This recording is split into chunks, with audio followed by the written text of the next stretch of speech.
Listo. Buenas noches, bienvenidos. Vamos a continuar. La semana anterior nosotros nos quedamos en este capítulo, ¿sí? Buenas prácticas de almacenamiento. ¿De acuerdo?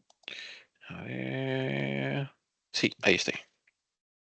Entonces, avanzamos por el material hasta, conversamos estos puntos, señalización, seguridad, rombo de seguridad, quedó pendiente, y avanzamos señales y avisos para la protección, en donde nosotros habíamos conversado acerca de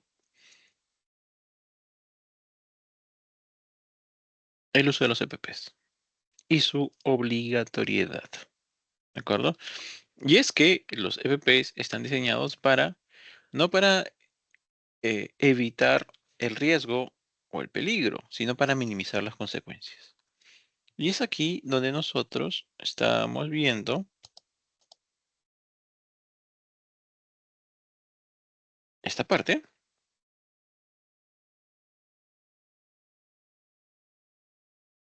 y hablábamos de que las empresas, un momento, ajá, las empresas tienen la iniciativa y bueno, y el deber, obviamente, para con sus trabajadores y con eh, los recursos, infraestructura y productos que resguardan, de tener niveles de control. ¿Para qué? Para eliminar peligros, reemplazarlos mediante la ingeniería, ver cómo cambiar métodos, formas de trabajo, equipamientos o mediante procesos administrativos para que cuando ocurra el incidente pues no haya consecuencias que lamentar. Por último, los EPPs, si es que ya no se puede hacer nada, minimizan la consecuencia del evento, ¿no? Del incidente que está asociado al riesgo. Entonces, hasta aquí nosotros habíamos conversado. Entonces, cerrando esa parte, nosotros diríamos que tenemos una clasificación de EPPs, ¿de acuerdo? Y esta clasificación tiene que ver con las partes que estos EPPs llegan a proteger, a cubrir, ¿de acuerdo? Cabeza, primer punto. Segundo, ojos y cara. Tercero, oídos. Cuarto, respiración. Quinto, manos y brazos. Sexto, piernas y pies. Séptimo, caídas. Y ocho, en general, equipos protectores contra elementos específicos, ¿no? Ahorita vamos a hablar acerca de ellos. Entonces, de esta manera podemos darnos cuenta, a grandes rasgos, de qué tipo de BPs estamos hablando. Por ejemplo, para la cabeza nosotros tenemos los cascos. Y ya como habíamos comentado, existen diversos niveles de dureza para soportar cargas. ¿De acuerdo? Entonces, estos trabajadores utilizan cascos dependiendo de la zona y lugar donde trabajan, el material que se pueda caer o los accidentes que puedan ocurrir, se define qué tipo de casco deben ir utilizando. Entonces, existe una norma que deben cumplir los cascos, asimismo niveles y grados de dureza para el uso adecuado de la protección. Segundo, para ojos y cara, pueden ser mediante lentes o caretas. ¿De acuerdo? A ver, un momento, por favor. Su compañero dice que no puede ingresar.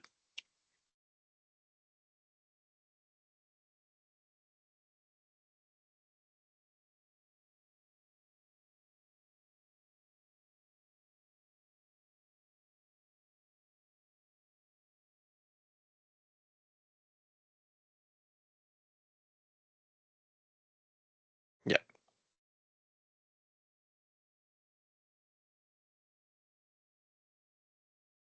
Entonces, ¿en qué estamos? Tenemos protectores de cara y de ojos mediante lentes y caretas, ¿no? Entonces, esto va a depender mucho de la actividad que van a realizar también. Pues algunos trabajarán bajo situaciones en la cual va a haber partículas al momento de lijar, al momento de friccionar, al momento de limpiar y la sustancia sea corrosiva, etcétera, ¿no? Entonces, dependiendo la actividad que realizan se asignará lentes y o caretas para proteger, ¿no? Por ejemplo, si hace soldadura, obviamente esos, esas partículas, productos de la operación, saltan por todos lados y puede quemarte el rostro. Entonces, utilizas una careta. Pero, si vas a hacer una operación menor, como puede ser una operación metalmecánica, al momento de hacer, no sé, un agujero, un taladro, o estás fresando, entonces de repente no va a salir por todos lados, pero van a haber elementos muy pequeños que van a estar salpicando, que no van a hacerte daño en la piel necesariamente, pero se pueden meter a los ojos y usas unos lentes y una mascarilla para evitar aspirarlos. Entonces, y no necesariamente una careta. Entonces, cada elemento va a estar diseñado para mantener al trabajador seguro y, bueno, minimizando los incidentes y las consecuencias de estos incidentes, y asimismo la comodidad que necesitan para seguir operando, ¿no? Otro factor también es el costo, ¿no? No vas a comprar elementos muy caros siempre y cuando las actividades no lo requieran, ¿no? Entonces, ¿para qué vas a comprarle unos lentes con resistencia a, no sé, pues eh, a metal o perforaciones de metal cuando solamente es operaciones de lijadura, ¿no? Estás lijando madera, ¿no? Entonces, existe un criterio de proporcionalidad porque los elementos también tienen un costo. Entonces, de acuerdo a ello, los especialistas de seguridad, ¿sí? Sea salud y seguridad ocupacional, van definiendo qué elementos, qué PPs necesitas para poder ejecutar esta labor. Y no sea, ni que sea mucho por el tema de las características, que también está asociado a un costo, ni tampoco que sea insuficiente por si ocurre el incidente y no es capaz de protegerte adecuadamente, ¿no? También tenemos los protectores de oídos, dependiendo de si es que trabajas en lugares muy ruidosos, donde el nivel del ruido sobrepasa los 85 decibeles, ya tienes que estar utilizando estos protectores. Profesor, pero yo trabajo en lugares ruidosos y no los utilizo y sin ningún problema. Claro, pero tus oídos hasta cierto punto van a soportar y de ahí van a empezar a deteriorarse. Tu capacidad de audición va a cambiar, ¿no? Porque vas a necesitar, tus tímpanos van a necesitar escuchar ruidos más fuertes y vas a tener sordera a corto o largo plazo. No todos respondemos de la misma manera. Entonces lo recomendable es usar estos protectores. Los del centro son para eventos, para momentos en los cuales pueden ser por un momento específico, ¿sí? Algo rápido, ¿no? Una operación que dura un tiempo definido y después lo demás del tiempo estás sin ningún problema, no expuesto a ruidos fuertes, ¿no? En cambio, cuando ya tienes una actividad constante en la cual todo el rato estás frente a mucho ruido, por lo general te asignan unos protectores que se adhieren a los cascos, cosa que la practicidad de tener, de ponerse y sacar en cualquier momento junto con el casco. Obviamente estos son más baratos, no pasan de 5 soles. En cambio, tener los protectores adheridos al casco tienen un costo mayor. Entonces va a depender mucho de qué es lo que qué actividad estás relacionando, ¿no? Realizando y el EPP que te están asignando de acuerdo a ello, ¿no? Tenemos también las protecciones respiratorias que van a depender de lo que vas a aislar, ¿no? No es lo mismo tener una mascarilla para polvo, una mascarilla para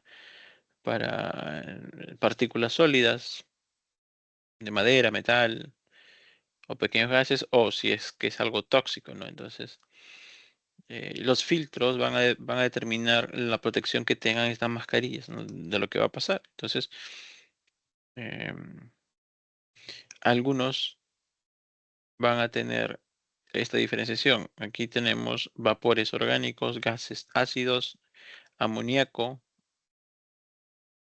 eh, y por último, puede tener, si en caso no puedes aspirar ninguna parte o ese el aire que está en el ambiente, pues puede tener esa mascarilla una, un sustento de aire por manguera, ¿no? Con tu balón de oxígeno. Eh, Va a depender de contra qué te estás protegiendo respecto al ambiente y lo que vas a aspirar. Ahora, así como tenemos diferencias para cascos, oídos y mascarillas, lo mismo sucede con los guantes. Existen guantes anticorte que protegen o aíslan del calor, que te ayudan a que los elementos no resbalen, le dan soporte a tu brazo para que tengas si vas a hacer mucha actividad manual, pues para que puedas ejercer esas cargas con ayuda, pero va a depender mucho de para lo que está diseñado. Ahora, si utilizas unos guantes de este tipo que van a ser para aislar el tema del calor, pues obviamente no vas a hacer actividades que requieran mucha agilidad con los dedos. ¿Por qué? Porque estos guantes tienden a ser más duros. En cambio, estos pueden aislarte correctamente, pueden ser dieléctricos, ¿sí? No permitir el paso de la electricidad, pero no necesariamente van a ser rugosos. Y si los sometes a calor tampoco te van a proteger. Entonces, cada elemento va a estar diseñado para una actividad específica. Profesor, pero entonces si realizo varias actividades, tendré diversos EPPs asignados del mismo tipo. No hay un solo tipo de guante. Bueno, algunos guantes tendrán dos o tres funcionalidades, pero no es que sea un único para todo, ¿no? Los trabajadores que ejecuten cualquier operación pueden poner en peligro sus brazos y manos, dispondrán de protección propia de acuerdo a la exposición o maniobra. Estos guantes serán resistentes a sustancias químicas, derivados, electricidad, calor, abrasión. Deberá cumplir de acuerdo con la necesidad del uso y con las normas emitidas para las actividades, ¿no? Lo mismo con el calzado, las botas. Aquí nosotros tenemos contracortes, contrapresiones, contactos de sustancias químicas, conducción eléctrica, y de esta manera dar la protección adecuada. Eh, lo más común es tener punta de acero, antideslizante y pues protegen mínimamente, no lo que tenga pie en los almacenes.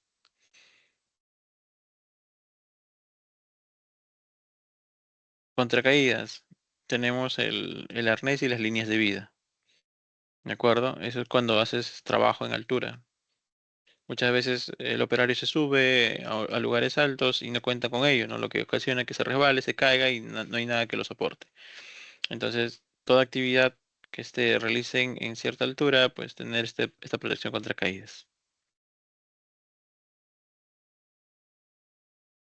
Ropa protectora. La ropa protectora va relacionada a, de repente, actividades específicas o simplemente un chaleco antirreflectivo, ¿no?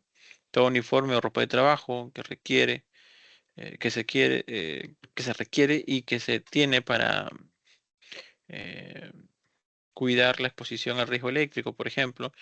eh, Cuando se transita con vehículos, que tenga esa reflexión y se pueda visualizar. Un montacarga puede ver un chaleco que tiene estas cintas reflectivas porque cuando alumbra con la luz ya está resaltando y la persona está pasando o está por ahí, ¿sí? Mejora la visibilidad. ¿Cuáles son los EPPs para operadores de manufactura y técnicos de mantenimiento? Bueno, para el caso de manufactura, en la compañía nosotros tenemos este conjunto de elementos, ¿sí? Manufactura y técnicos de mantenimiento usan un casco, los tapones más sencillos porque no están expuestos todo el rato a los sonidos fuertes, sino por momentos, guantes anticorte, lentes de seguridad, orejeras en caso de que estén en líneas de producción, porque dentro de la línea el mismo funcionamiento es lo que mantiene un ambiente lleno de ruido, y los calzados de seguridad antideslizantes y como punta de acero, ¿no? EPPs para trabajos en alto riesgo. Bueno, aquí definimos alto riesgo como trabajos también en altura, y a esto le sumamos el arnés, de seguridad, así como el bloque retráctil para poder soportar adecuadamente el peso. Y como verán, aquí hay un elemento más, un barbiquejo, ¿no? Cuando estás al nivel del suelo, Tú te puedes agachar, hacer algunos movimientos y el casco de repente se cae y tú lo tomas y lo vuelves a poner, ¿no? Pero cuando estás en altura, se cae el casco y se va a ir lejos. Entonces, una forma de fijar el casco es utilizando estos barbijejos. ¿Sí? Lo colocan al casco y cuando te colocas, ya pues lo fija tu quijada. Cosa que por más que hagas algunas actividades no se sale, ¿no? Ahí no hay oportunidad de que se cayó y se pone. En caliente tenemos caretas para soldar o esmerilar, guantes de carnaza que aíslan el calor, botas o escarpines que no solamente garantizan que no resbale, sino que cubran el tema del calor o si cae algo a muy alta temperatura. Los respiradores por el gas que se emite posiblemente, las partículas que están ahí. Un capuchón, si en caso no solamente basta con la careta, es mucho el elemento que termina salpicando, entonces es un capuchón. Bueno, chaqueta de cuero y mandil de cuero. Profesor, ¿por qué de cuero? Porque no han oído que cuando dicen, oye, fíjate si es cuero, a ver si se quema. Pues claro, ¿no? Pues, el cuero tiene una alta resistencia a- al calor, aísla. Cuando el trabajo es de actividades con rijos eléctricos, aquí todo es dieléctrico, o sea, no conductor. ¿De acuerdo? Entonces tienes la careta dieléctrica, guantes dieléctricos, zapatos dieléctricos, traje dieléctrico, casco dieléctrico. Quiere decir que no sea conductor.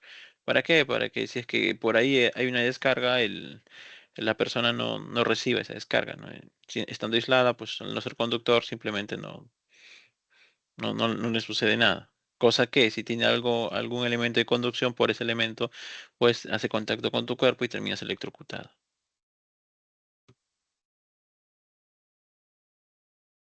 Cuando se trabaja en espacios confinados, aquí le adicionamos el equipo autónomo, ¿no? Lo que tiene que ver con el proveedor de oxígeno.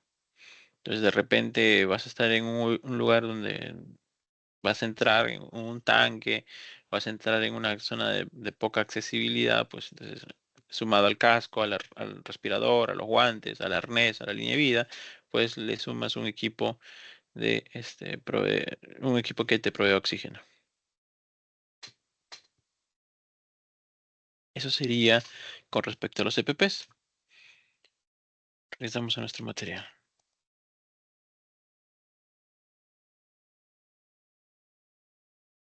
Y aquí nosotros tenemos algunas formas que están relacionados a la información que quieres brindar a las personas o los equipos, ¿no? Estas formas geométricas están asociadas bueno, y colores están asociados a cierta información específica. Cuadrado y rectángulo, bueno, cuadrado y rectángulo eh, solamente informan, ¿sí? Eh, En general, oye, tómalo en cuenta, oye, esto es importante, no te olvides. Prevención es cuando ya existe un riesgo de que ocurra un accidente, existe un peligro. Entonces, en amarillo, ojo, aquí hay un posiblemente riesgo de caídas, o riesgo de que un montacarga o una unidad de transporte tenga un accidente, que algo se caiga de arriba. Entonces, en amarillo las alertas para que tomes en cuenta de que algo puede suceder. Un círculo con una línea en diagonal indica prohibición, ¿no? Lo que no debes hacer por nada. No fumar, no hablar por el celular, este, no realizar una actividad específica, una acción específica, montacarga, no traslades de producto elevado, montacarga, si vas a trasladar elementos muy altos, no vayas de frente, entonces no superes una velocidad determinada de tránsito, prohíbe una acción susceptible a un riesgo. Por último, azul en círculo, una obligación, ¿de acuerdo? Una obligación. Usa, usa tus EPPs, ¿no? Usa tus EPPs. No sé, no sé.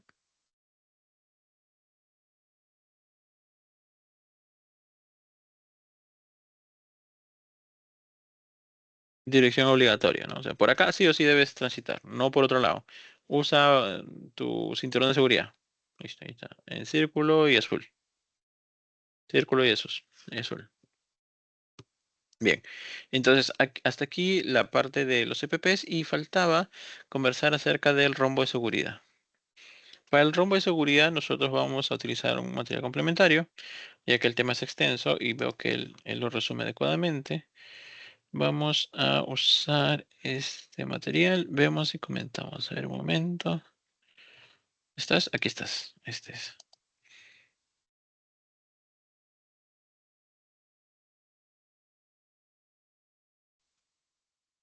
Si no se escucha, me avisan, por favor.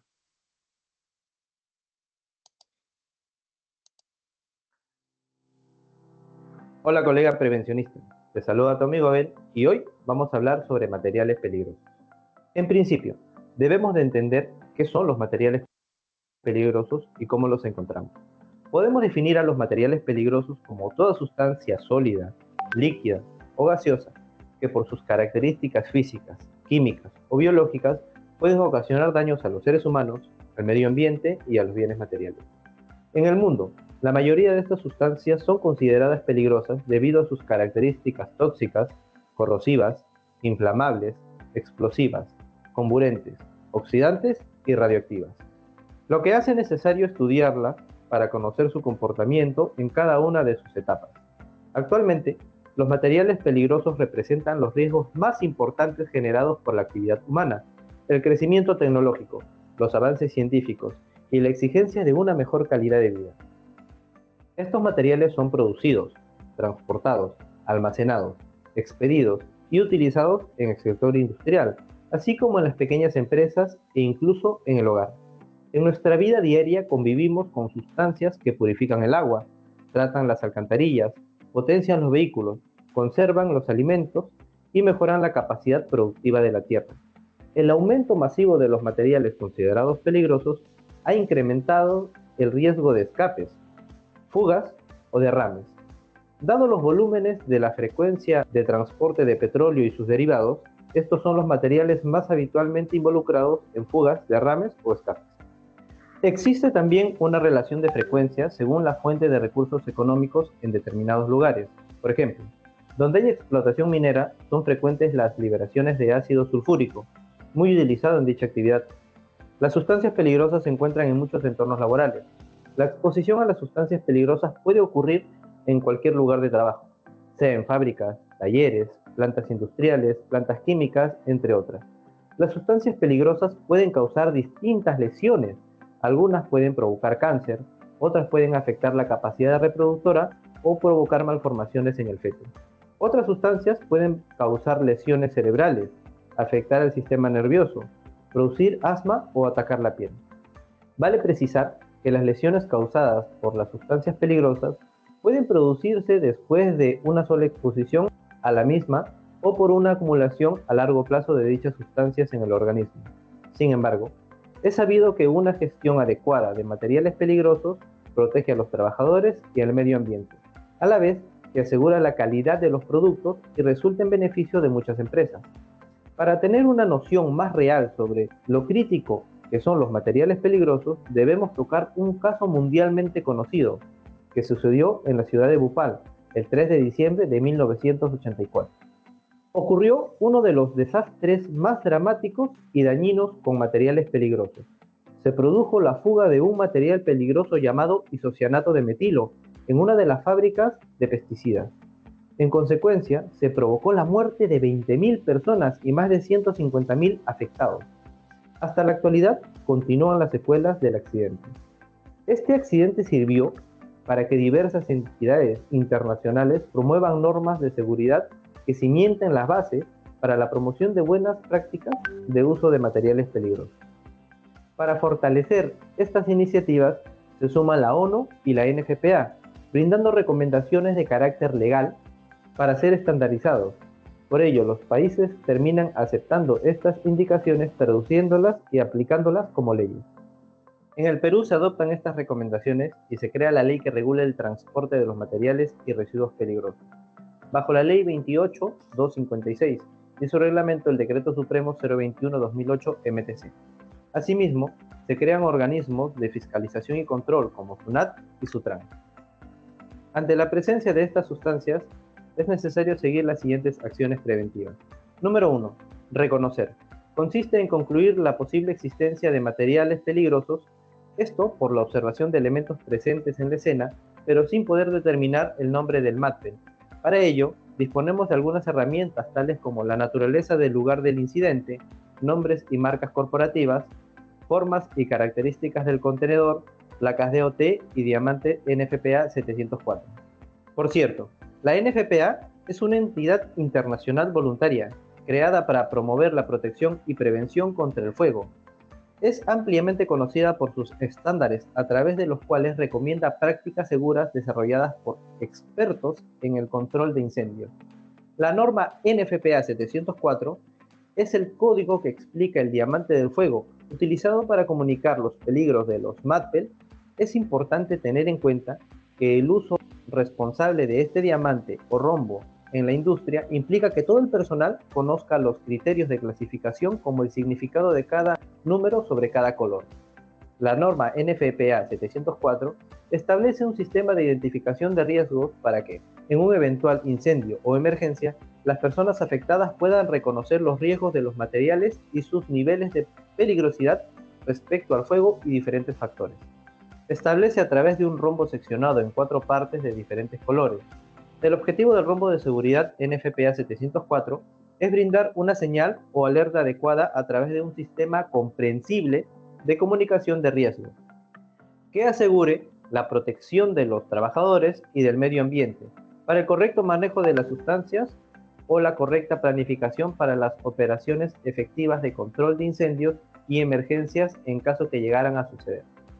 El rombo de seguridad es de uso obligatorio en los contenedores de sustancias químicas y debe estar presente en instalaciones industriales, comerciales e institucionales para obtener medidas de protección adicionales, tales como ventilación para materiales que planteen un peligro a la salud.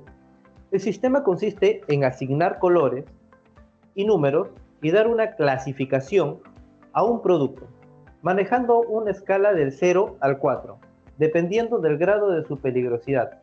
Cada uno de estos peligros está asociado a un color específico. Las 4 divisiones tienen colores asociados con un significado.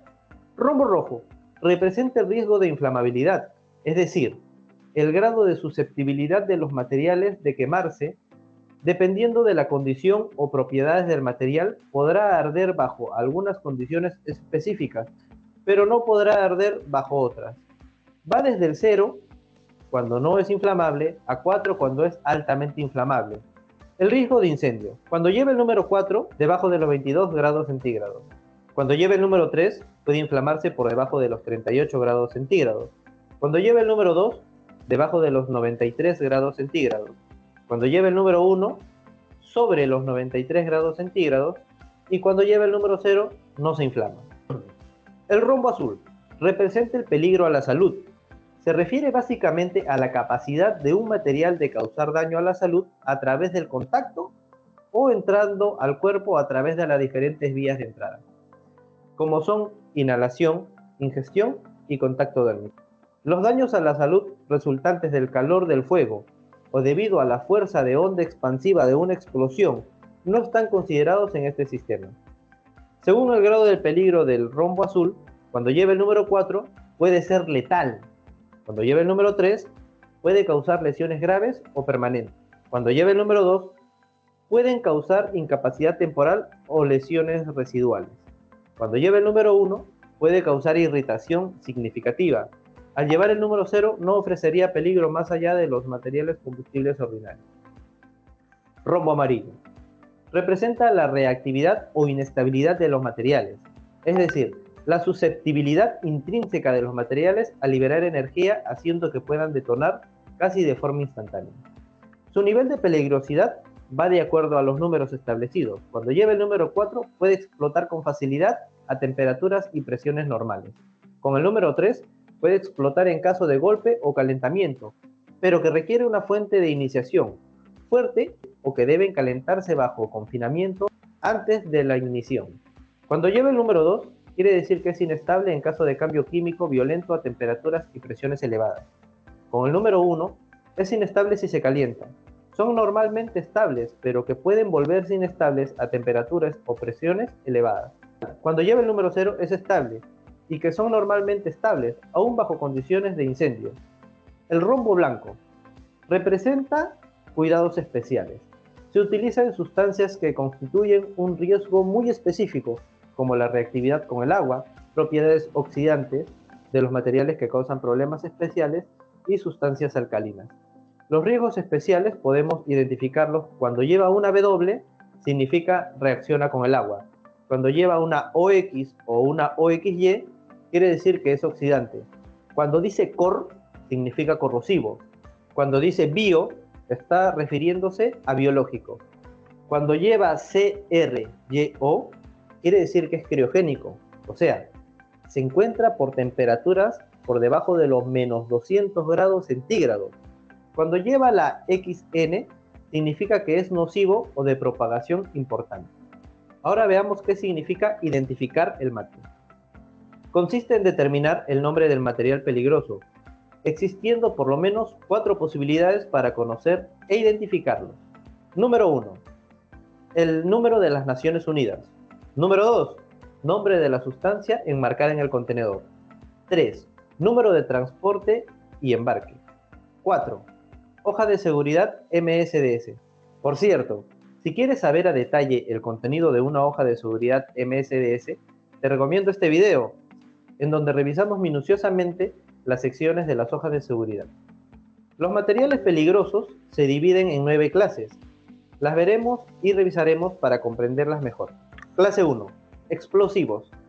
Se considera en este grupo sustancias explosivas, sustancias pirotécnicas y artículos explosivos.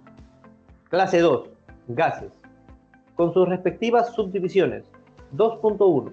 Gases inflamables. 2.2. Gases no inflamables y no tóxicos. 2.3. Gases tóxicos. Clase 3.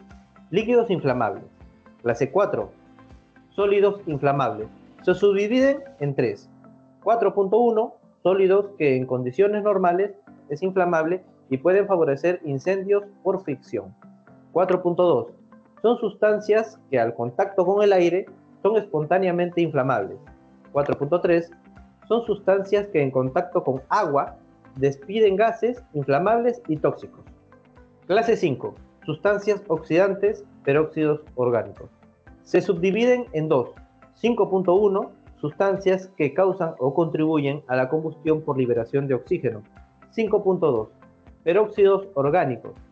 Compuestos orgánicos capaces de descomponerse de forma explosiva o son sensibles al calor o fricción. Clase 6. Sustancias venenosas y sustancias infecciosas. Se subdividen en 2. 6.1. Sólidos o líquidos venenosos por inhalación de los vapores. 6.2. Materiales que contienen microorganismos patógenos. Clase 7. Materiales radioactivos. Clase 8. Sustancias corrosivas. Clase 9. Misceláneos, cuyo pictograma consiste en rayas verticales negras en la mitad superior sobre un fondo blanco. Abarca otros materiales regulados, como sustancias de un relativo peligro y que representan un riesgo que no pueden ser incluidas en cualquiera de las clases anteriores. Pueden ser anestésicos o nocivos, o causar irritaciones. Podríamos mencionar al naftaleno, cloroformo, cal viva, materiales magnetizados, elementos de limpieza casera, etc. Y de suceder una emergencia, ¿cómo deberíamos actuar ante un incidente con materiales peligrosos? Ante un incidente con el manejo correcto de la información garantiza la seguridad de los primeros respondedores. Los incidentes con materiales peligrosos pueden ser resueltos con éxito solo cuando se tiene como prioridad la salud y seguridad de quienes responden primero. La escena es manejada de manera sistemática.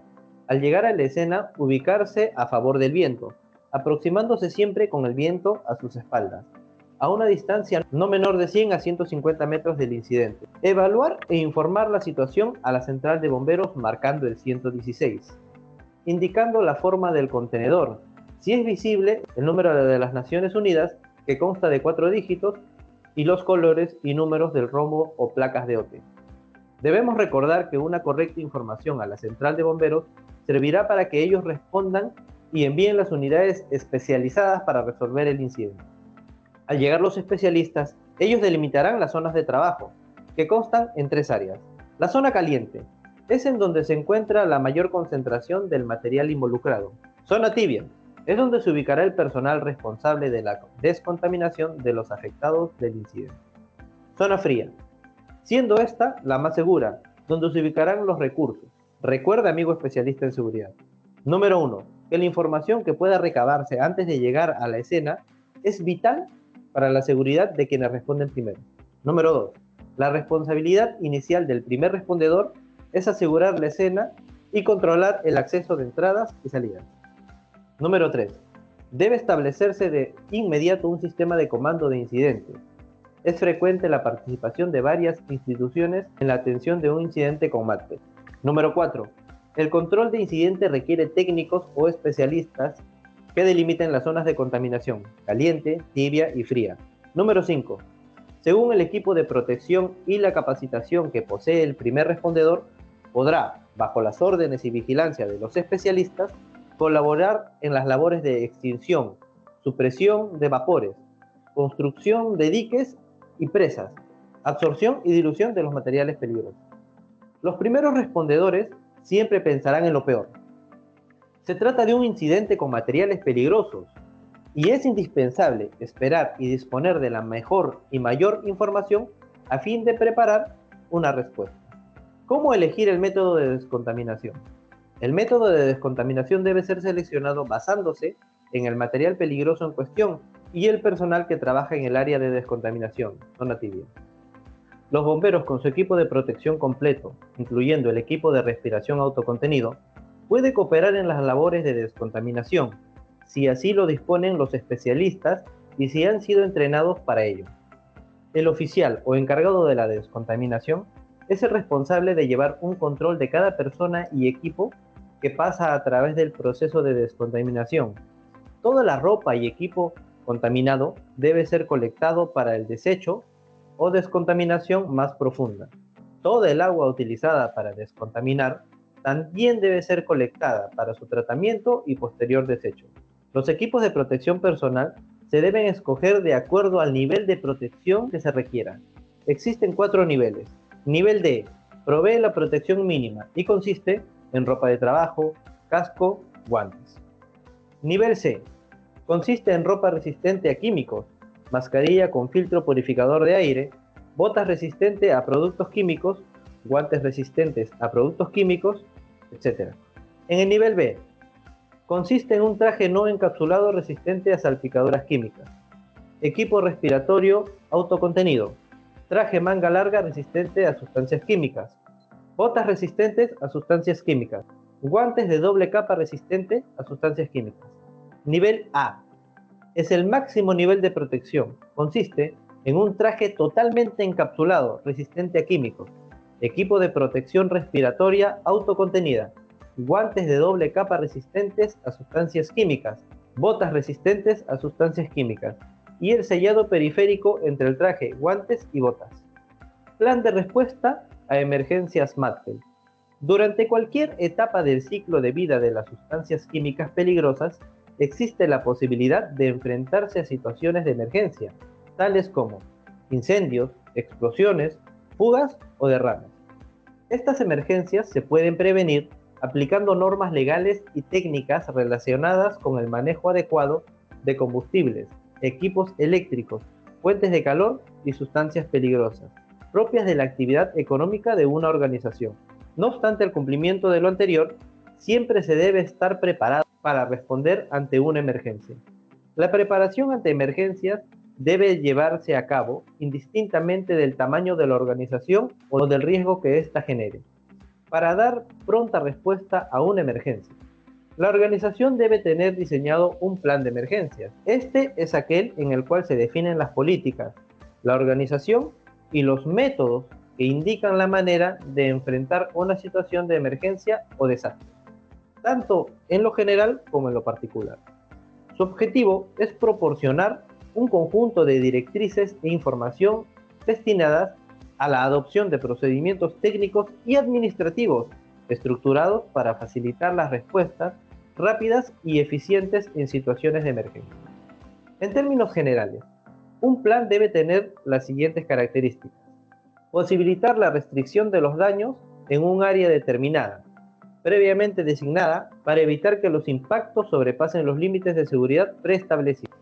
Contemplar las acciones necesarias para evitar que situaciones internas o externas de las instalaciones involucradas en el accidente contribuyan a su agravamiento.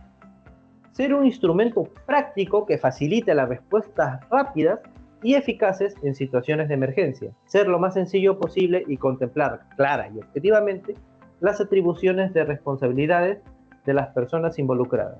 Un plan de emergencia se divide en tres niveles principales de preparación y respuesta. Nivel 1, destinado al personal que en el desarrollo de su actividad diaria pueden verse involucrados de manera directa, siendo los primeros en realizar algún tipo de acción. Con este nivel de competencia, el personal adquirirá la destreza y la formación necesaria para reconocer de forma rápida la presencia de sustancias peligrosas involucradas en una emergencia y los riesgos asociados a la misma. Asimismo, proporcionará la información necesaria sobre la emergencia a personal adiestrado en tareas de intervención de manera segura. Nivel 2. Este nivel de capacitación está dirigido al personal que tiene la misión asignada en la intervención frente a un accidente con sustancias peligrosas, con el objetivo de minimizar sus consecuencias y proteger la vida, los bienes y el medio ambiente. El nivel 2 está diseñado para adquirir las competencias necesarias de respuesta ante esta tipología de emergencias mediante una estrategia defensiva, controlando la liberación de sustancias y evitando la propagación del incidente.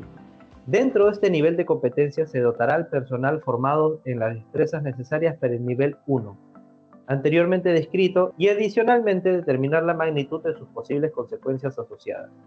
Nivel 3. Destinado al personal que dentro de sus funciones tiene la misión de responder ante el derrame o fuga producida con el fin de controlarlo. Por tanto, será necesario la capacitación en el uso de protección térmica y respiratoria, así como otros equipos especializados para estas funciones. El personal adiestrado adquirirá las competencias para realizar una valoración de riesgos, identificar los procedimientos de actuación más adecuados en base a las sustancias implicadas, utilizando las estrategias ofensivas o defensivas de acuerdo a la situación más idónea. Bueno,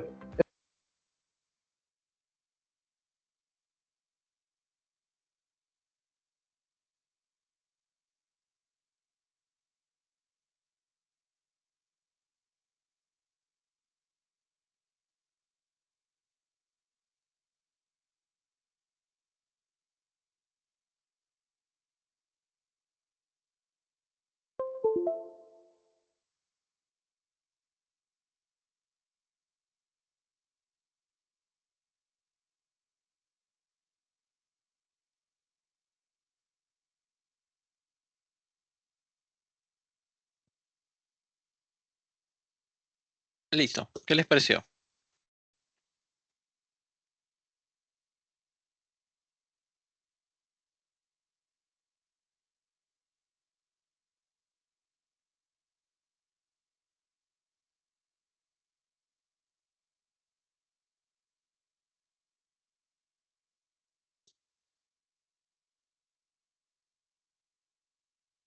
¿Mm? Con esto cerramos el último punto, que tiene que ver con elementos y el rombo de seguridad, elementos peligrosos y el rombo de seguridad. Como verán, necesitan conocimiento específico. No es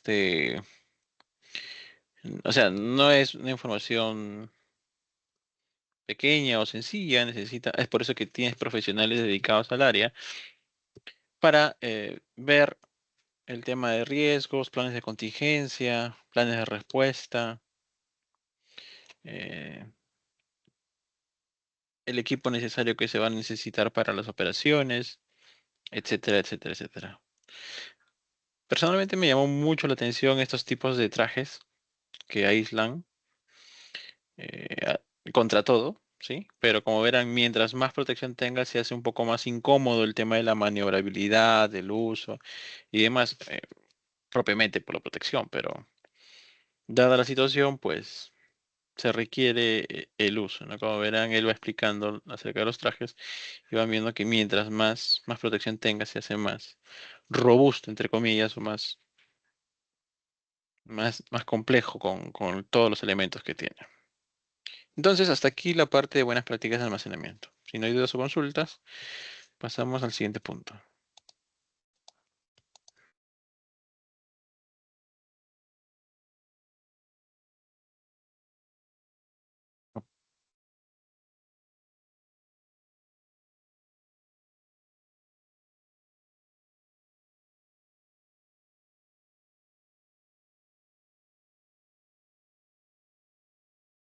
Mm, Ajá, se ve, ahí está.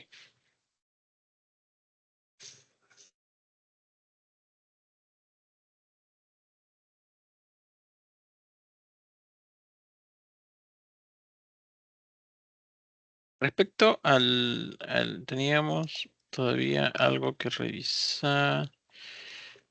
Aquí, a ver, un momento, por favor. 1425.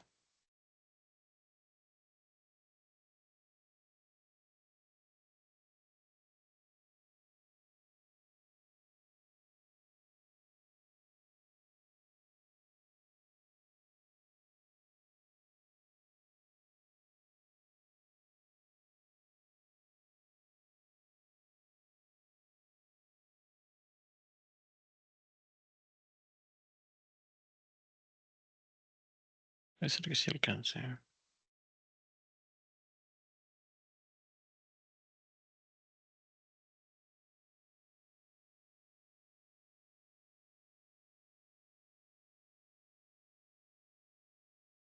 Listo. Para reforzar la parte que falta de tecnología de almacén, he visto aquí una presentación nueva que me llamó mucho la atención. Quiero compartir con ustedes, pero no sé si se escuche, ¿de acuerdo? Si es que me validan el audio. Vamos a ponerlo, ¿verdad?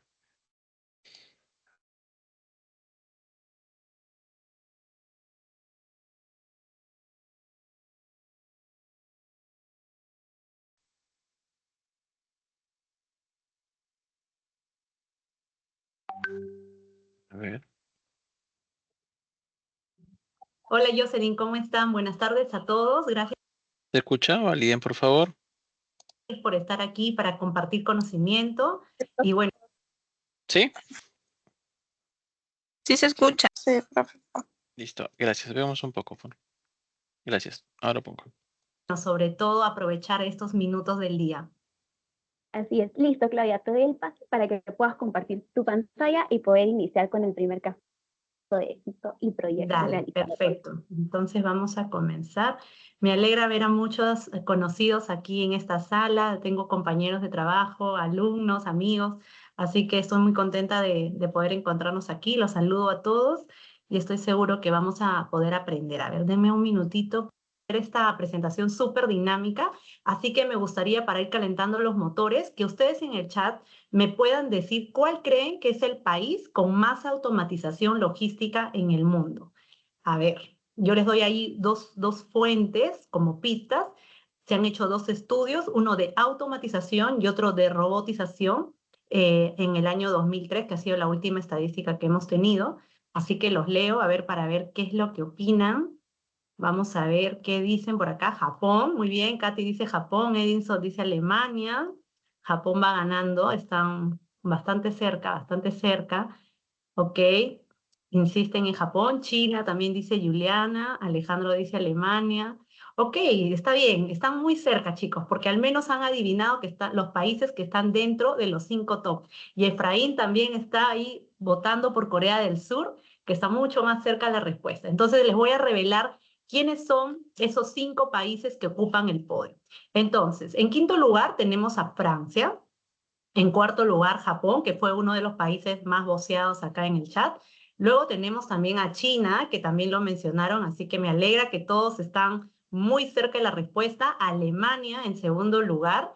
Y en primer lugar, chicos, hay un empate, ¿sí? Tenemos a Estados Unidos y a Corea del Sur. Y ustedes se pueden preguntar, ¿pero por qué, Claudia? ¿Por qué hay un empate es que los dos son tan buenos haciendo la automatización. Y bueno, les voy a contar. Aquí es muy clave entender la diferencia entre automatizar y robotizar. Porque para automatizar no necesariamente yo requiero un robot. Yo puedo automatizar procesos, inclusive con una hoja Excel, ¿sí? Así que cuando hablamos de automatización, el país más automatizado en logística en el mundo es Estados Unidos, pero el país más robotizado es Corea del Sur. Por eso es que acá están los dos estudios que dan a estos países como ganadores, ¿sí? Y ahí pueden ver un poquito la estadística de cuántos robots más o menos tenemos hoy en estos países por cada 10.000 trabajadores, ¿no? Aquí también justo una compañera de universidad hace unos días me compartió esta noticia, ¿no? Que salió en Estadista y hablaba justamente de Corea del Sur y cómo había migrado, miren, en tan poco tiempo, del 2017 al 2022, había hecho un avance grandioso, ¿no? Hoy se puede ver la diferencia entre Corea del Sur y los países que veíamos en la lámina anterior, solo cuando hablamos de robotización, ¿sí? Y también les quiero decir que de repente ustedes dicen, ay, Claudia, pero esto de acá está en la otra parte del mundo. ¿Cuándo lo veremos en nuestro país? Pues chicos, cada vez hay más empresas que apuestan por este tipo de tecnología. Tenemos, por ejemplo, casos como Molitalia, que les voy a contar un poco. Totus también, que deben haber visto las noticias en LinkedIn, ¿no? Que ahí informaron de su nuevo centro de distribución automatizado. Y hace poco también vi unas noticias en Instagram donde también la compartieron en LinkedIn, donde preguntaban cuántos robots creen que han sido implementados en el sede de Ferreiros, ¿no? Y igual ahí no sé si vieron la respuesta en LinkedIn, pero en caso no la hayan visto, ellos han logrado implementar 25 robots. ¿Sí? Entonces, ¿esto qué nos da, chicos? Nos da curiosidad, nos da motivación y así en algún momento no hayamos trabajado en una empresa que tenga robot, yo creo que todos es importante que sepamos en qué consiste, qué cosas de repente tengo que ir estudiando o cómo puedo analizar este tipo de tecnologías para que si en algún momento tengo una entrevista o quiero ver un emprendimiento relacionado con robotización, yo sepa cómo hacer, ¿sí? Entonces vamos a continuar, acá voy a admitir algunas personas que están llegando, y vamos a continuar con la agenda. Entonces, hoy en la agenda tenemos 4 puntos. Primero, ¿por qué robotizar? Porque es una moda, porque lo necesito, ahora vamos a aprender por qué.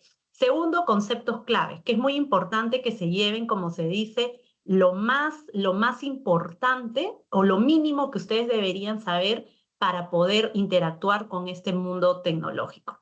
Luego tenemos casos de éxito, les voy a contar 2 casos de los cuales uno, como comentó Jocelyn, he liderado y el otro por experiencias de haber estado en foros o haber conocido compañeros que han trabajado en Totus o en Falabella y me han contado un poco de la experiencia, ¿sí? Y finalmente un resumen de qué aprendí hoy o qué me llevo a casa. Entonces, ¿por qué automatizar, chicos?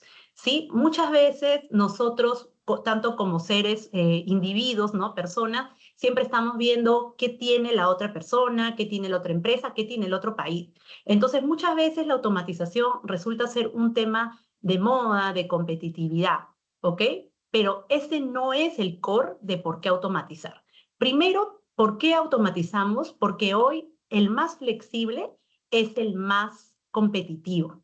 ¿Sí? Ustedes lo vieron y en pandemia, por ejemplo, ¿no? Y ahora también cuando hacemos, por ejemplo, compras en los retails o en los supermercados y de pronto, no, mejor esa talla no, mejor ese color diferente, ay, no, me desanimé. Y a veces ese tema de ser tan cambiantes, ¿no? Y estar flexibles exige que la compañía tenga una capacidad de respuesta diferente. Entonces, ¿por qué? Porque hoy vivimos en un entorno VUCA, ¿no? Algunos de repente no han escuchado esta palabra, pero está relacionada a la volatilidad en la que vivimos, a la incertidumbre, ¿no? A que todas las cosas que a veces estamos manejando es cambiante, es ambigua. Entonces, hoy tenemos que estar preparados como profesionales y como personas a tener muchos escenarios y a tener siempre esa flexibilidad de poder adaptarme rápidamente al cambio.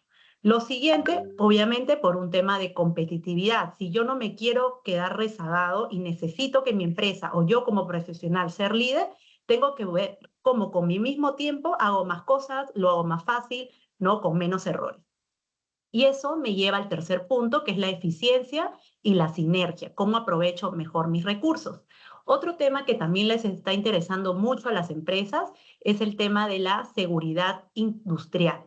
¿Por qué? Porque cuando yo automatizo procesos, permito que no solamente se hagan las cosas más rápidas, con menos errores, sino que también permito darle más seguridad a mis trabajadores, ¿sí? Ahora les voy a contar un poco el caso de Molitalia y van a ver que los robots están tan bien sincronizados que la posibilidad de que haya un accidente se reduce prácticamente a cero.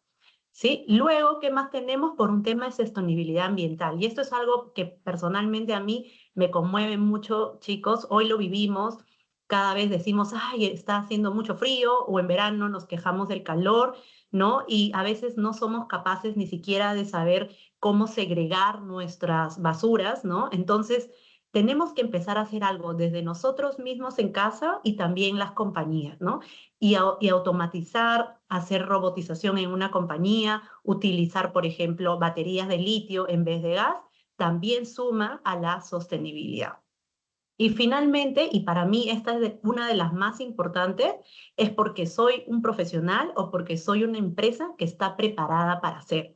Esta para mí es la más importante porque hay casos donde se ha automatizado y cuando el proceso no es limpio o cuando el proceso no se ha revisado si cumple todas las actividades que realmente requiere, gastamos un montón de dinero, ¿no? Implementamos robots, un sistema maravilloso para usarlo en un 10%. Entonces, no estaba yo listo para ir a esa parte de la automatización, ¿sí? Entonces, ese es el primer punto.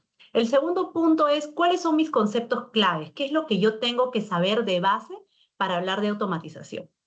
Como en este caso yo les he traído la automatización en la cadena de suministro, lo primero que tenemos que entender es qué es una cadena de suministro, en caso ustedes no sean logísticos, ¿sí?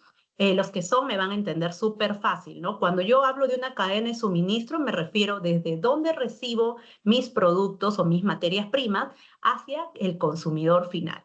Entonces, por ejemplo, en el caso de Molitalia, que es una empresa de consumo masivo, si quiere fabricar, por ejemplo, su chocman, ellos van a decir, ok, para fabricar chocman, ¿qué necesito? Azúcar, necesito cacao, ¿no? Entonces, estos productos son nuestras materias primas, ¿no? Las coordino con mis proveedores, hago mi transporte internacional hasta que llega a mi centro, que puede ser mi producción, o si fuera un comercializador, es una compra y venta. Luego hago el transporte a mis centros de distribución finales, ¿no? Que pueden estar en una zona específica o alrededor de todo el país o del mundo, y finalmente hago la entrega a mi consumidor final. Y esta cadena de suministro tiene estas actividades: la planificación, la compra, el almacenaje, la fabricación, otra vez el almacenaje, pero en este caso ya del producto terminado, el picking. Para los que no han escuchado este término, el picking se trata de poder convertir, ¿no?, unidades consolidadas, de repente hacer otro paquete al menudeo, ¿no? Ustedes de repente dicen, ay, pero Molitalia tiene muchas marcas y probablemente el consumidor final no solamente nos pide chocman, nos pide fruyelé, nos pide cañonazo, ¿no? Entonces, en esa paleta yo tengo que coger un poquito de todos los productos y al hacer eso, al poder armar mi pedido, estoy haciendo mi picking, ¿sí? Explicado de una forma bastante amigable. Luego hago la facturación y la entrega. Entonces, finalmente, ¿cuáles son mis conceptos clave en mi cadena de suministro? Es poder lograr que mi consumidor final, ¿no?, lleve el producto que yo necesito brindarle, comercializarle, y en ese proceso va a haber un flujo de información y va a haber un flujo de material. ¿Por qué es importante conocer la cadena de suministro? Porque cuando ustedes quieran automatizar en la logística, tienen que decidir en cuál de estas actividades y en cuál de estos puntos ustedes quieren meter la automatización. Claudia, ¿tiene que ser en uno específicamente? No necesariamente, puede ser en más de uno. Inclusive hay empresas, ¿no? Y vamos a ver algunos casos que tienen toda su cadena prácticamente automatizada, alguna parte al menos de ella, ¿sí? Entonces, ahora les voy a mostrar un video, voy a pasarlo un poco rápido por temas de tiempo, de Natura, que es una empresa, ¿no? Que, bueno, esta es la sede que está en Brasil, y van a ver cómo esta empresa tiene mucha parte de su, digamos, cadena de suministro, ¿no?, relacionada a la recepción, la producción y la distribución automatizada.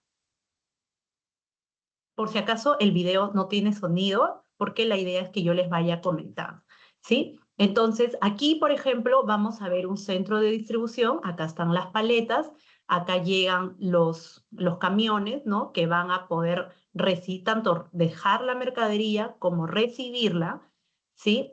Y aquí, ¿cuál es este caso puntualmente? Es que yo tengo un centro de distribución cerca a los lugares donde se hacen los empaques o donde yo consolido mi mercadería. Inclusive, miren, el contenedor se posiciona y en vez de que haya personas sacando las cajas o montacargas, simplemente hay rieles donde en una sola tirada sacan todo el producto del contenedor, ¿sí? Luego, por ejemplo, estas cajas se van a estas zonas, a estos rodillos, y las van, digamos, monitoreando porque tienen que leerles la etiqueta, ¿no? Cuánto pesa, si es un producto que necesita frío o es un producto que puede estar a temperatura ambiente, y luego las va a posicionar a esta zona. Y esta zona que está dentro, ¿no? La podemos conocer como un shuttle, donde ya se hace una división y en base a una condicional que previamente se ha establecido, van a saber dónde colocar el pedido. ¿Sí? Ahora, ¿por qué les muestro este video? Porque como ya hablamos de qué es una cadena de suministro, una de las principales procesos que se automatizan normalmente son los centros de distribución o los almacenes, ¿sí? Porque ahí es donde está la mayor carga operativa. Para que tengan una idea, el 70% del tiempo, ¿no? Desde que yo recibo el producto hasta que lo distribuyo, normalmente está situado en el picking. Entonces, ahí es donde hay mucha manipulación, mucha participación del ser humano. Por eso es de que normalmente los procesos de automatización y robotización están en esta parte del proceso. ¿Sí? Ahora, ¿cómo estamos en el Perú, Claudia, entonces a nivel de almacenes? ¿Qué es lo que normalmente se automatiza? Bueno, les cuento. En el Perú, más o menos, actualmente tenemos 5 millones de metros cuadrados de almacenes. En el 2030 se espera que esto sea 1 millón más, es decir, vamos a tener casi 20% de crecimiento. Y ahora ustedes pueden preguntar, Claudia, pero eso normalmente sucede mucho en la ciudad, ¿no? Mucho en Lima. Y es verdad, porque el 40% de este crecimiento va a estar en Lima, chicos, pero el 60% se va a dar en provincia. ¿Y por qué? Porque nosotros también somos muy buenos exportando minerales, exportando agricultura. Entonces, hoy podemos decir que todo el proceso de almacenamiento va a estar distribuido en todo nuestro país. Pero Claudia, seguramente la mayoría de empresas que invierten y meten su dinero son empresas extranjeras, ¿verdad? Y no, chicos, el 50% de las empresas que están invirtiendo en almacenes es verdad que son extranjeras, pero el otro 50% también tiene capital peruano, ¿sí? Así que podemos decir que esta es una actividad en la que nosotros tenemos que estar muy bien enterados, en los que tenemos que estar capacitados, porque va a haber una alta demanda en este tipo de trabajos, ¿sí? Al 2040, ¿qué se espera? Más o menos un crecimiento de 500 millones. Imagínense de cuánto estamos hablando. ¿Sí? Ahora que ya conocimos qué es una cadena de suministro, cuál de esos procesos es el que normalmente se automatiza, quiero saber cuáles son esos juguetes, qué es lo que yo voy a poder utilizar para automatizar. Entonces hay algunos conceptos, este es un cuadrante, ¿no? O bueno, un dibujo en verdad, que nos permite ver todas las opciones que yo tengo para llegar a otro nivel mis procesos tradicionales. Sin embargo, yo he sombreado algunos que creo que nos pueden ayudar a poder entender cómo hemos ido creciendo, ¿no? Comenzamos hace poco con el comercio electrónico, ¿no? Que en pandemia parecía de repente improbable, y yo creo que los retail, ¿no? Los supermercados lo deben saber muy bien con todo lo que aprendieron en pandemia. Y hoy también ya somos nosotros expertos comprando electrónicamente. Luego se empezaron a hacer automatización de procesos. Hablamos del Internet de las cosas, ¿no? Desde tener un smartwatch que mide mis pasos hasta tener un montacargas que ahora yo puedo saber en qué día fue el que se utilizó más, qué persona o qué trabajador es el que lo utilizó y fue más productivo, ¿no? Con la telemetría hoy se puede medir eso en nuestros montacargas. También tenemos ayudas de temas como, por ejemplo, los gemelos digitales. Claudia, ¿qué es eso de gemelos digitales? Bueno, dicho en un lenguaje simple, yo les podría decir que si ustedes quieren experimentar de repente algo en una máquina de su compañía, probablemente antes, ¿qué teníamos que hacer? Como un modelo, ¿no? Una prueba, y utilizar materia prima, horas hombres fabricando ese modelo. Hoy no, chicos, hoy podemos utilizar un software, replicar todas las condiciones de esta máquina y ver cómo funcionaría. Entonces en la máquina tú puedes decir, ah, mira, no, acá tengo que hacerle un ajuste en la fuerza, en la presión, debería haber metido más volumen, ¿no? Entonces puedes hacer las correcciones y no requieres tener pues un test real. Entonces te ahorras tiempo, te ahorras dinero, haces fallas más rápido y por tanto corriges más rápido, ¿no? Entonces te permite dar esa también adaptabilidad al cambio de una forma más rápida. Y la realidad aumentada, bueno, parece como los videojuegos, ¿no? Y yo les cuento, a mí esa experiencia me encanta contarla, de repente algunos ya la conocen, pero cuando estuvimos implementando nuestro centro de distribución en Molitalia, durante la pandemia nos tocó y nuestro proveedor era italiano, entonces se imaginan que no teníamos cómo permitir el ingreso a nuestro centro de distribución, ni siquiera podían entrar al país.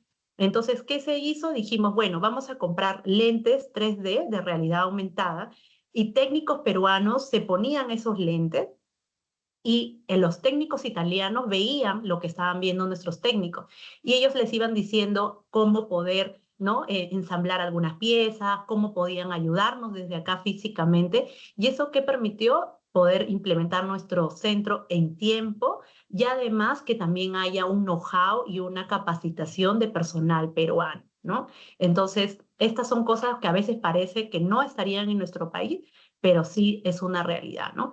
¿Qué otras cosas también hablamos? A veces el último kilómetro autónomo, hablamos de robótica, ya hoy probablemente en todos en su celular les sale la palabrita 5G, ¿no? También ya seguramente algunos se habrán creado sus personajes en el metaverso, y así, podemos hablar mucho tiempo de todas las opciones que tenemos para automatizar. ¿Sí? Entonces, como ya sabemos, nuevamente recapitulando, cadena de suministro, que los almacenes son los que normalmente el proceso que se automatiza, y hemos aprendido algunas cosas que nos pueden ayudar a la automatización. Ahora les voy a contar dos conceptos claves dentro de los almacenes que nos ayudan a dar esta automatización.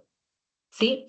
Entonces, tenemos primero, haciendo como una recapitulación, ¿no? La inteligencia artificial, ¿no? Que tiene que ver con cómo yo utilizo la tecnología para tratar de simular el pensamiento humano, ¿no? El Internet de las cosas, que me ayuda, como les decía, a temas de tracking, predicción de fallas, los gemelos digitales y la realidad aumentada. Esto lo voy a pasar rápido porque era un poquito lo que detallé y lo que realmente les quería contar era esta parte. ¿Sí? Estas son dos partes que son importantes cuando yo hablo de automatizar los almacenes. La primera parte está relacionada a los vehículos, cosas que voy a poder utilizar para transportar. Entonces, esto es conocido como los Automate Guide Vehicles, los AGV, y hay tres grandes grupos, vamos a llamarlo así. ¿Sí? El primero son los Ant Guide Vehicles, que Ant en inglés es hormiga, y bueno, estas parecen como unas hormiguitas, y les voy a poner un poquito del video para que vean cómo se desplazan en caso no las hayan visto. ¿Sí? Estos robots no son juguetes, son los nuevos empleados de Amazon y se llaman Kiva. En este centro de distribución en Tracy, California, más de 3.000 de estos robots ayudan a los empleados a satisfacer millones de pedidos. Este pequeño robot naranja sale. Voy a hacerles así un poquito nada más del video para poder llegar a terminar en el tiempo, pero luego les voy a compartir a través de Jocelyn los links si quieren aprender un poquito más de estas tecnologías. Sí, entonces estas son las primeras, que son las Ant Guide Vehicle.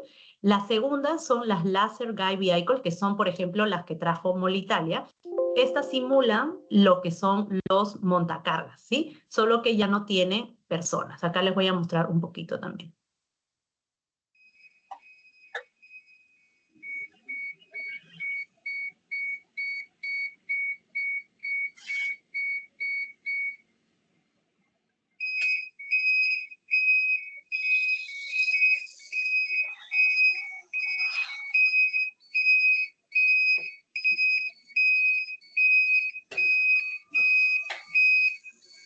Entonces, como pueden ver, ahí están justo las tenazas del montacargas y por acá pueden coger las paletas y posicionarlas y trasladarlas de un lugar a otro.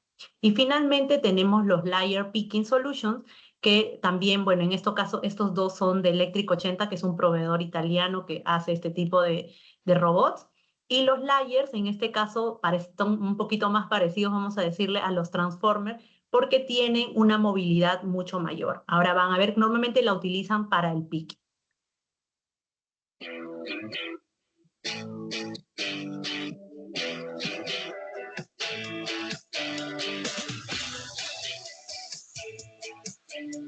Espérenme un minutito, que ese es el LGB. Vamos a pasarlo un poquito el video. Ahí está, estos son los LGB.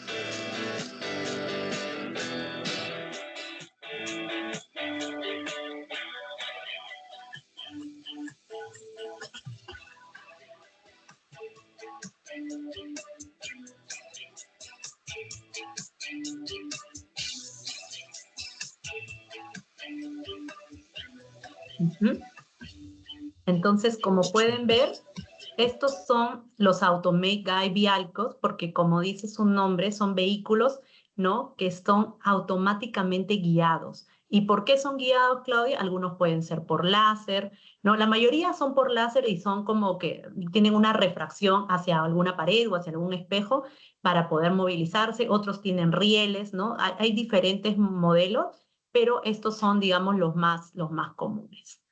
Los brazos robóticos, dice Erwin. Sí, dice, las diapositivas, ok, se las puedo compartir, no hay problema. Bueno, entonces todo este grupo son los Automate Guide Vehicles, ¿sí? Ahora, ¿qué otra parte también es importante cuando hablo de automatización? El Automate Storage and Retrieval System, ¿sí? Algunos lo conocen como ASRS por el nombre tan largo que tiene. Claudia, ¿y cómo entiendo esto? Ok, la diferencia, chicos, entre este y este es que este tipo de robotización lo que hace es que el bien vaya hacia la persona, pero en un sistema cerrado. Aquí ustedes pueden ver que los robotcitos están casi libres, se pueden mover de un lado a otro, se van desplazando. En las de acá son como pequeños sistemas cerrados donde pasa la magia dentro de este sistema y finalmente el output de esto llega hacia la persona, ¿sí? Ahora lo vamos a ver. Los más famosos son los shuttles o transportadores.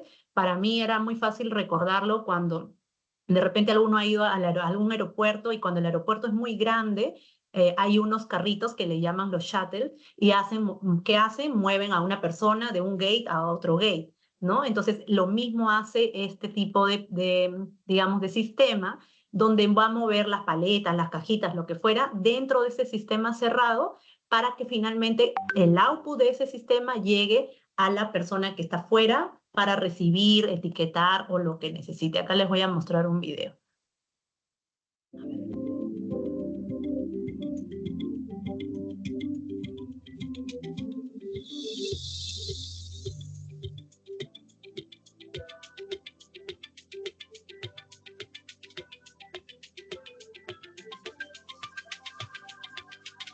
Si ven, parece como un cubo mágico y por ahí sube, ¿no? Baja, se va a los lados. Ese es un shuttle, ¿sí? ¿Qué otra cosa? Y acá, bueno, les puse el carrito para que se acuerden. Ahora, ¿qué tipo de shuttles hay? Hay varios, pues, ¿no? Este, por ejemplo, se llama un Skypod porque va hasta el cielo. Luego tenemos el Vertical Shuttle, ¿no? Que tiene una forma de ascensor. Acá hay otros que se llaman AMR Robot Shuttle, son más pequeñitos. También va a depender del tipo de producto que yo quiero almacenar, ¿no? Y acá hay otros videos para que vean, por ejemplo, este es el Vertical Sequence también, que lo pueden ver. Se utiliza mucho en farmacia, por ejemplo, o en pequeñas fiestas.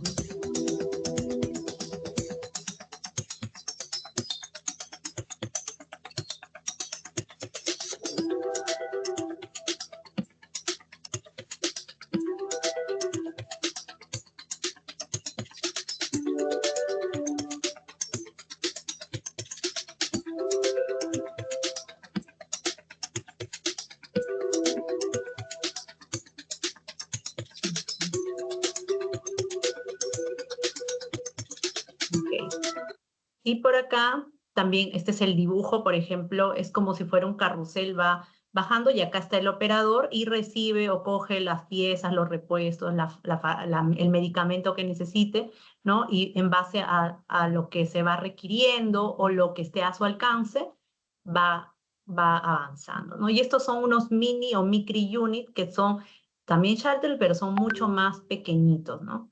A ver, vamos a ver.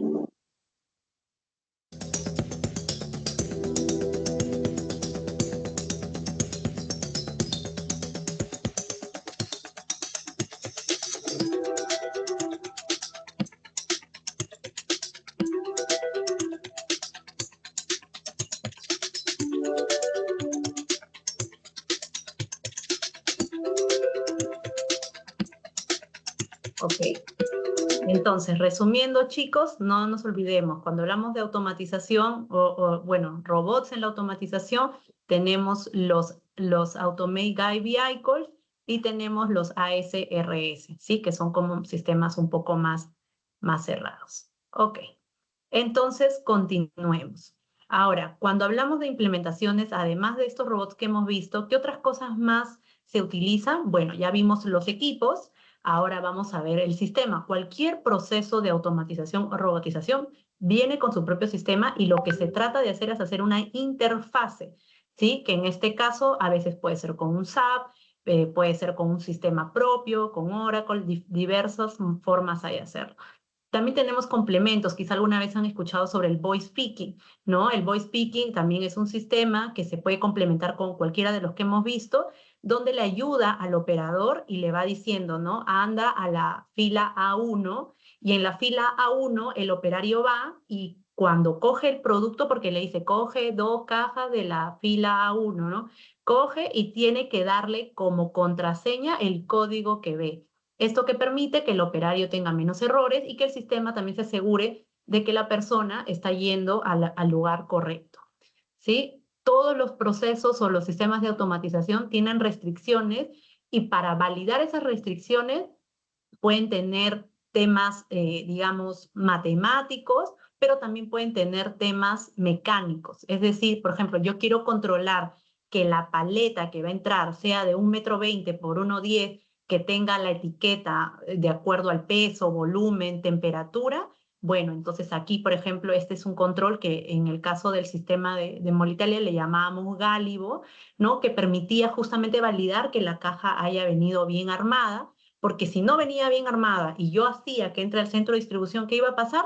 Que el robot, por ejemplo, podía hacer que tumbe el producto o se vaya hacia un lado, ¿no? Porque no todo estaba estandarizado. Entonces, esto me ayuda a garantizar esa estandarización.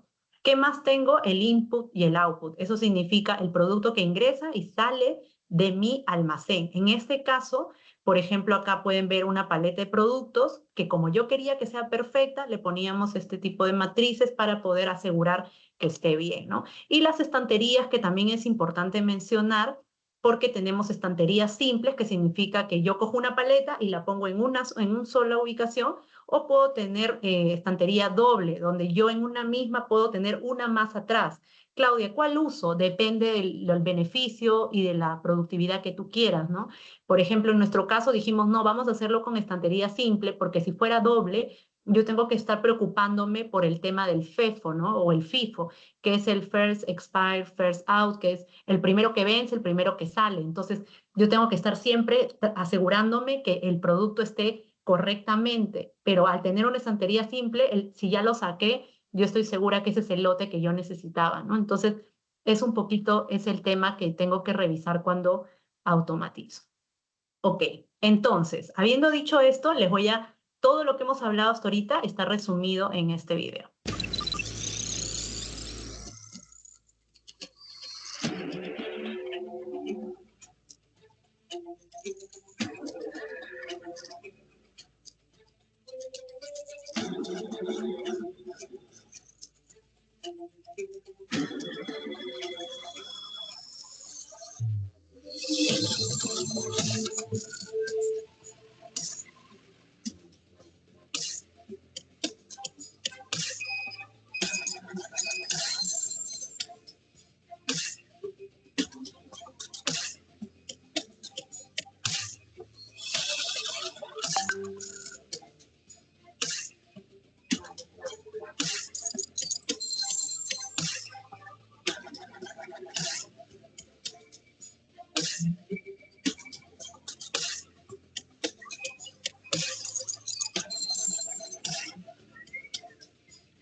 Ok. Entonces, este es un video bastante lindo que resume todo lo que hemos conversado, ¿sí, chicos? Entonces, ya para terminar esta parte, ¿qué les recomiendo en base a mi experiencia cuando he implementado proyectos? Primero, lo más importante, evitar la parálisis por análisis. ¿Eso qué significa? Que a veces queremos ser perfeccionistas en la información. Entonces, está bien, pero hay un punto en el que yo, por más información que tenga, la calidad de la decisión va a bajar, ¿sí? Así que yo tengo que tomar la decisión oportunamente, vamos a llamarle así. Luego, también, la herramienta tecnológica no lo es todo. Entonces, no por tener la último grito de la moda en la tecnología o la última automatización, yo solucioné mi problema en el almacén, ¿sí? O en el proceso que ustedes quieran automatizar. La herramienta, yo podría decirles que es entre el 10 y el 20% de las cosas. Lo más importante es qué cosa quiero hacer con esa herramienta, es decir, el diseño, qué preguntas y respuestas le voy a hacer a mis usuarios, a mis clientes internos, a mis clientes finales, para que sea un beneficio esta herramienta. Y el otro es ver cómo analizo la información para poder generar cosas de valor, ¿sí? Ahora, otra cosa importante, el tiempo, nuestro recurso tiempo cada vez es más escaso, por más que cada vez inventen cosas para ayudarnos a economizar tiempo. Entonces, lo que a mí siempre me funciona, el 80-20, ¿no? 20% de las cosas me generan el 80% del impacto. Entonces, en todo, trato siempre de abocar esta regla para poder utilizar bien mi tiempo. Y finalmente, siempre hay que tener un plan de contingencia, ¿no? Los que trabajamos a veces un poquito en supply, en la logística, sabrán de lo que les hablo. Siempre tenemos que ser muy dinámicos y siempre preparados a que algo puede pasar diferente. Entonces, habiéndoles dicho esto, yo les cuento sobre los casos de éxito, ya que yo he podido vivir. Uno de ellos es el de Molitalia y el otro en el que yo aprendí en algunas conferencias y también preguntándole a unos compañeros que trabajan en esta empresa sobre sus proyectos. Entonces, vamos rápidamente. Todos los proyectos, chicos, de automatización tienen que tener un alcance. ¿Qué se refiere a un alcance? Es ¿qué voy a atender con esta automatización? Voy a atender todos los canales, un cliente en especial, alguna ubicación, ¿sí? ¿Cuánto más o menos valen estos proyectos? Los proyectos pueden costar entre 26 a 30 millones de dólares. Pero Claudia, ¿todo eso cuesta automatizar? No, eso cuesta la infraestructura, tener mi centro de distribución, tener lo que exige INDECI, etcétera, etcétera. La robotización cuesta el 15% de eso. ¿Eso qué quiere decir? Si yo ya tengo mi almacén y lo quiero robotizar, me va a costar más o menos unos 4 o 5 millones de dólares, ¿no? Si no tengo nada y quiero hacer todo desde cero, entonces sí, el valor del presupuesto puede llegar a este costo. Ahora, ¿qué es importante? ¿Qué tan grandes tienen que ser estos almacenes? Pueden ser pequeños, pero normalmente los proyectos que yo he visto es más o menos son de 25.000 posiciones. Pueden ser, como hablamos hace un rato, racks selectivos o rack de doble profundidad. Los niveles, o sea, cuántas racks tengo normalmente, mínimo he visto de 7 niveles, algunos tienen 9, ¿no? Los muelles o cuántos camiones pueden entrar y salir, he visto que pueden ser desde 2 o 3 puertas hasta 15, ¿sí? Y bueno, hay proveedores como los que vimos al inicio de qué países son los más, digamos, frecuentes en robotización. Hay de todos los gustos, hay en Corea del Sur, Italia, Francia, Alemania, va a depender de qué tecnología de repente tú ya tienes o cuál te gustaría invertir, ¿sí? Ahora, los hitos lo vamos a ver en la otra diapositiva, así que no voy a hacer mucho detalle acá. Y algo muy importante es qué cosa yo necesito para que sea exitoso mi proyecto, siempre orientándonos en el cliente y en tener un equipo que tenga una buena gestión del cambio, ¿sí? Porque todos los cambios nos dan miedo a nosotros como personas, pero si lo sabemos llevar bien y gestionar bien, vamos a tener buenos resultados. Entonces, ¿cómo fue este proyecto? Bueno, en el caso de Molitalia, haciéndolo muy simple, tenemos un lugar donde ingresa la carga, un lugar donde sale, tenemos una zona donde se hace un control de ver si las paletas están bien armadas. Luego tengo mis almacenes de ambiente, temperatura ambiente y temperatura climatizada, ¿no? Y tenemos zonas de picking donde se van a sortear los productos. ¿Cuánto me duró el proyecto? Bueno, el proyecto, como les conté, nos agarró en plena pandemia, pero se pudo lograr sacarlo adelante. ¿Qué cosas tengo que tener en cuenta cuando hago este tipo de almacenes automatizados? O sea, tengo que tener en cuenta el software, tengo que tener en cuenta los robots en sí, que tengo que ver que funcionen, probarlos en el lugar de origen, ensamblarlos correctamente con personal capacitado y también nuestras entidades gubernamentales, ¿no? INDECI, SENASA, SANIPES, porque ellos nos van a decir cómo son las reglas de juego para este tipo de almacenamiento, ¿sí?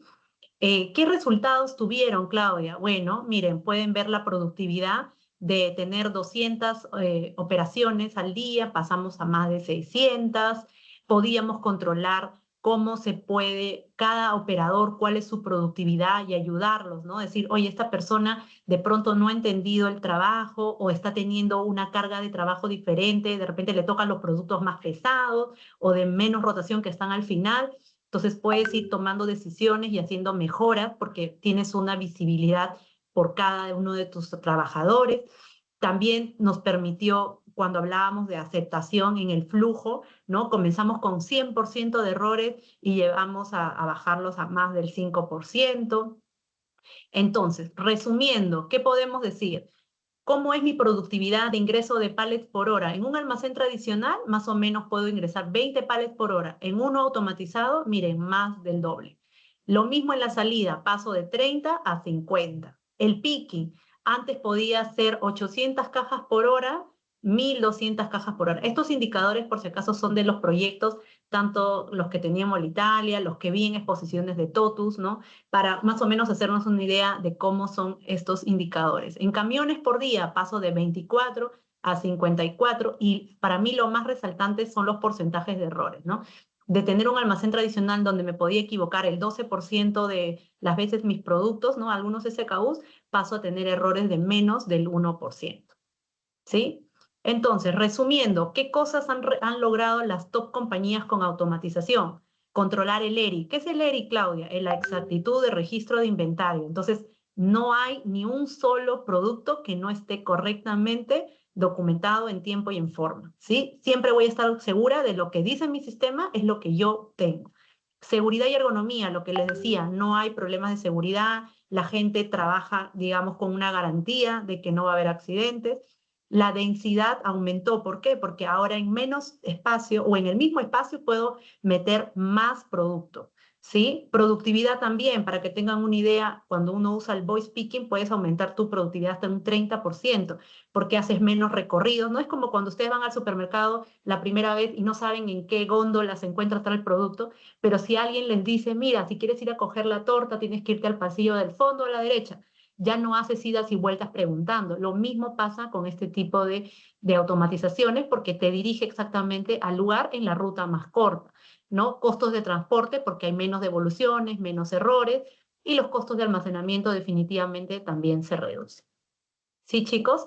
Bueno, entonces espero que esta exposición haya sido de su agrado. Ahí les dejo mi QR con mi link. ¿Qué tal? ¿Qué les pareció?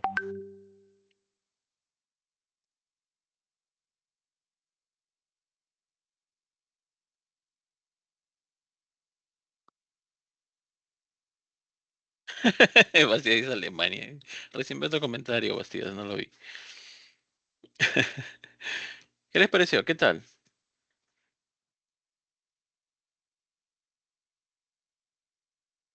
¿Aló?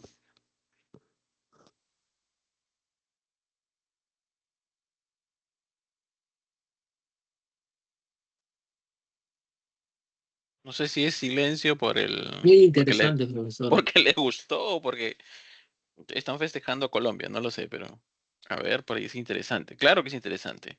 Sí, profesor, la Eh, automatización, las empresas que están apostando aquí en el Perú es muy importante, ¿no? No todas las empresas realizan eso, bueno. Correcto. El problema no es de por sí que no quieran, es el Sí, alto nivel de inversión. Como vieron, la claro, colega indicaba que si la tú rota- solamente quieres robotizar son 5 millones, 4. claro, depende, ¿no? Depende de la rotación de sus productos, ¿no? Si tienen alto nivel de rotación, alto movimiento, de hecho también les conviene eso, pero si tienen poca rotación, no les va a convenir a las empresas, bueno, apostar por eso la robotización. Sí, sí, sí, sí. Ahora, todo el proyecto, ella estimaba un rango de más o menos 25-30. O sea, todas las empresas no disponen de eso solamente para mejorar la operatividad. Ya estamos hablando de un presupuesto solamente para mejorar su eficiencia operativa, ¿no? Mediante estas herramientas. Todavía ahí no está el gasto de ventas, no está el gasto de publicidad, no está el gasto de personal. Entonces, solamente para tener estas herramientas, 5, si solamente robotizas, y 25, 30, si quieres toda la infraestructura. En promedio, ¿no? Cifras que te dan una idea. Mm. Gracias, Bastidas. ¿Alguien más? ¿Alguna consulta, duda? ¿No? Listo, voy finalizando entonces. Bien, deteniendo grabación.